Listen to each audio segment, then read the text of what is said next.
Hi all, welcome to football arena. Super താരമായ Neymar ജൂനിയർക്ക് ഇപ്പോൾ ബ്രസീലിൻ്റെ ദേശീയ ടീമിൽ ഇടം ലഭിക്കാത്തതിൻ്റെ പ്രധാനപ്പെട്ട കാരണം ഫിസിക്കൽ ഫിറ്റ്നസ് തന്നെയാണ്. അതായത് ഹൈ ലെവൽ ഫുട്ബോൾ കളിക്കാൻ ആവശ്യമായ ഫിറ്റ്നസ് കൈവരിച്ചാൽ മാത്രമേ നെയ്മർ ജൂനിയറെ ബ്രസീലിയൻ ദേശീയ ടീമിൽ ഉൾപ്പെടുത്തുകയുള്ളൂ എന്ന കാര്യം കാർലോ ആഞ്ചലോട്ടി തുറന്നു പറഞ്ഞിട്ടുള്ള ഒന്നാണ്. അതുകൊണ്ട് തന്നെ പൂർണ്ണ ഫിറ്റ്നസ് കൈവരിക്കേണ്ടത് നെയ്മർ ജൂനിയർക്ക് അത്യാവശ്യമാണ്. അതിൻ്റെ വഴിയിലാണ് ഇപ്പോൾ നെയ്മർ ജൂനിയർ ഉള്ളത്. അതിൻ്റെ ഒരു തെളിവ് ഇപ്പോൾ ലുക്കാസ് മുസേറ്റി പ്രസിദ്ധീകരിച്ചിട്ടുണ്ട്.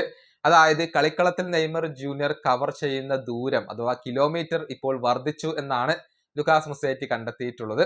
അദ്ദേഹത്തിന്റെ റിപ്പോർട്ടിലെ പ്രസക്ത ഭാഗങ്ങൾ ഇങ്ങനെയാണ്: നെയ്മറുടെ ഫിസിക്കൽ ഫിറ്റ്നസ് മെച്ചപ്പെട്ടു എന്നുള്ളതിന്റെ ഒരു തെളിവ് കഴിഞ്ഞ മത്സരത്തിൽ ലഭിച്ചിട്ടുണ്ട്. അതായത് മത്സരത്തിൽ നെയ്മർ ജൂനിയർ കവർ ചെയ്ത ദൂരം വർദ്ധിക്കുകയാണ് ചെയ്തിട്ടുള്ളത്. ഫ്ലമംഗോക്കെതിരെയുള്ള മത്സരത്തിൽ നെയ്മർ ജൂനിയർ 7 കിലോമീറ്റർ ആയിരുന്നു ഓടിയിരുന്നത്.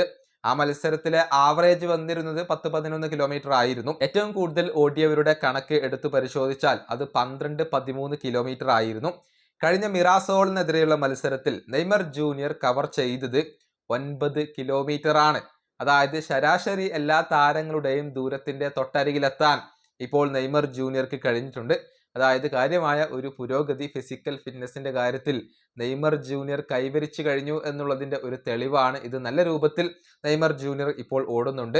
നെയ്മർ കവർ ചെയ്യുന്ന ദൂരം ഇപ്പോൾ വർദ്ധിച്ചത് ആരാധകർക്ക് ശുഭാപ്തി വിശ്വാസം പകരുന്ന ഒരു കാര്യമാണ്. പൂർണ്ണ ഫിറ്റ്നസ് കൈവരിക്കുന്നതിന്റെ തൊട്ടരികിലേക്ക് എത്താൻ ഇപ്പോൾ നെയ്മർ ജൂനിയർക്ക് സാധിച്ചു എന്നുള്ളതിന്റെ ഒരു തെളിവാണ് ഇത്. ഏതായാലും ഇതേ രൂപത്തിൽ നെയ്മർക്ക് മുന്നോട്ട് പോകേണ്ടതുണ്ട്. ഇനിയും പുരോഗതി കൈവരിക്കേണ്ടതുണ്ട്. പരിക്കുകൾ ഒന്നും പറ്റാതെ സൂക്ഷിക്കേണ്ടതുണ്ട്. കാർലോ ആഞ്ചലോട്ടി പറഞ്ഞത് ഇനിയിപ്പോൾ നെയ്മർക്ക് മുന്നിൽ 6 മാസമുണ്ട്. ആ 6 മാസത്തിനുള്ളിൽ നെയ്മർ ജൂനിയർ പൂർണ്ണ ഫിറ്റ്നസ് വീണ്ടെടുത്ത് പ്രൂവ് ചെയ്യണം എന്നുള്ളതാണ്. അതിനുള്ള ഒരു ശ്രമം തന്നെയായിരിക്കും നെയ്മർ ജൂനിയർ നടത്തുക. ഈ വീഡിയോ അവസാനിപ്പിക്കുന്നു. അടുത്തൊരു വീണ്ടും കാണാം.